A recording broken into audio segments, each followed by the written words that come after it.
Welcome back to Sports Talk with Jordan. I'm here with Jacob, and we're going to be talking about the NL East standings and record predictions for this 2021 season. So we're going to be ranking them in order of their current standings as of today. So first up, we've got the Mets in first place. The Mets this year have been absolutely dominating their division, especially at home. Where do you see the Mets landing this year? I do see the Mets winning the division. Mm-hmm. I don't see it by a wide margin. I would not say they are dominating. I'd say they are clearly the number one contender. Mm-hmm. But I see the Mets at number one. I see them with a record of 91 and 71. Oh, wow, that's a pretty good record. So, you have them first in the division at 91 and 71? Yeah.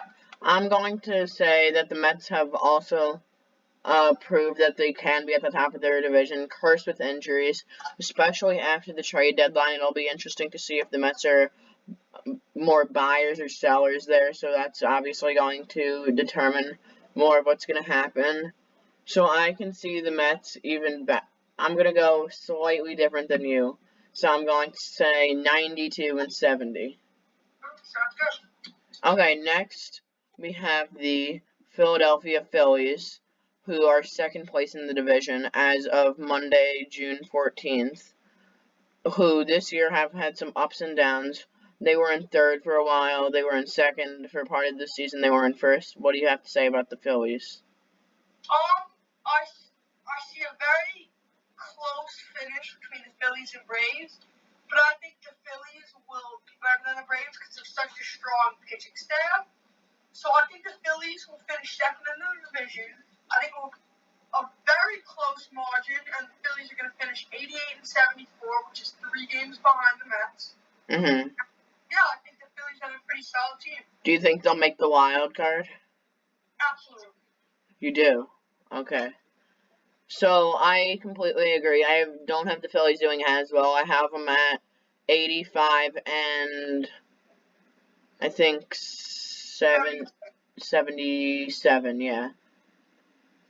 So I have them there because they've been very inconsistent, sometimes playing like a great team, sometimes playing terribly.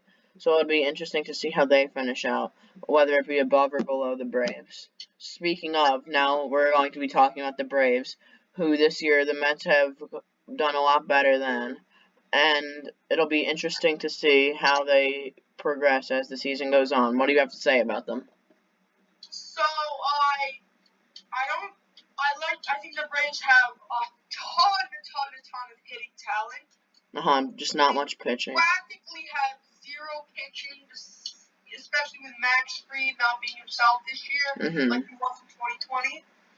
I do see them being a playoff contender. I don't see them in the playoffs.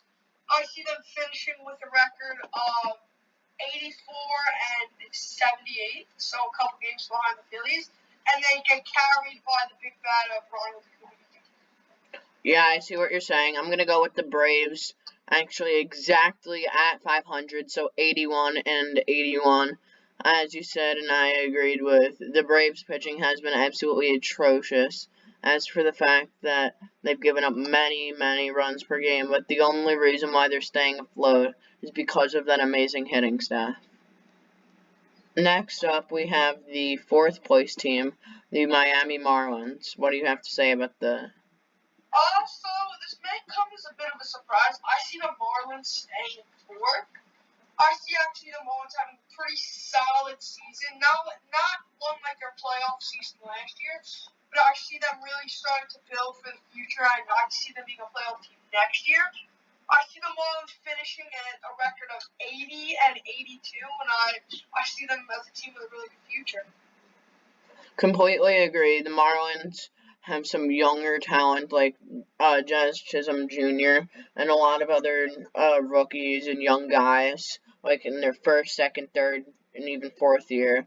So it'll be interesting to see how they progress as the team gets more veterans and the players mature a little in the big leagues. So I have the Marlins actually coming in in fourth as you do.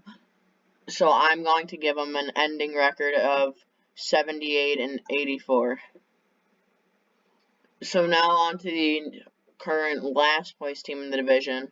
We have the Washington Nationals, who have been an interesting team to watch. What do you think about them, Jacob?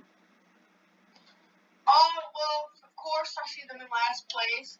And I just see them as a team that, besides Trey Turner and Juan Soto, who are generational talents, I cannot see them having success anywhere in the near future. Max Scherzer's run out of gas, and just the rest of the squad is pretty washed. So I have the Nationals finishing this year at a mark of 74 and 88. And I don't see them sniffing the playoffs for at least another 5 years. 5 years, wow. So it's been interesting, especially last year. They were, I hate to say it, but the World Series champs. No, that was 2 years ago. Yeah, last year was the year after they were the World Series champs, I mean. Anyway, they were as I said, they won.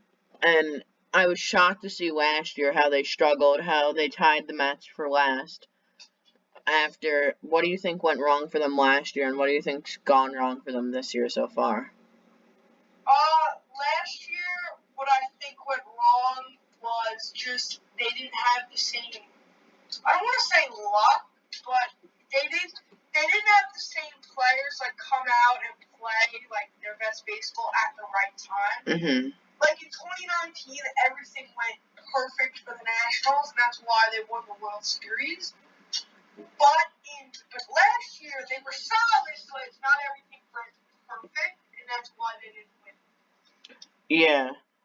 So I have the Nationals finishing at with a record of 70 and 92, so almost opposite of what the Mets have. So it'll be interesting to see how they progress, to see if they go on a hot streak, cold streak, what they do. And with that being said, we're actually going to be making series on each division, so make sure to stay tuned, and we'll see you next time. Bye.